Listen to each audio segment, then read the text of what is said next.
of sin. Sindio?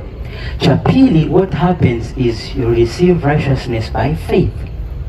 Cha tatu, what happens, you receive eternal life. Sindio? So, if you receive eternal life, it means that if you are a spirit-minded person, this time that you are living from here to here, if you have received eternal life, kumaanisha kwamba kuna kamba inayoendelea ambayo through Jesus Christ you have received.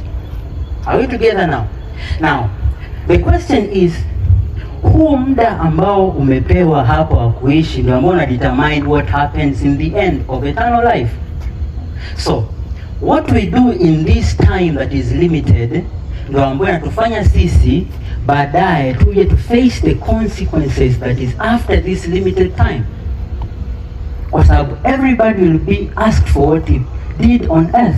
Kwa sababu it is an assignment that God gave everyone. Are we together? Now, the Bible says that wale watakaomkataa wamekwisha kuhukumiwa.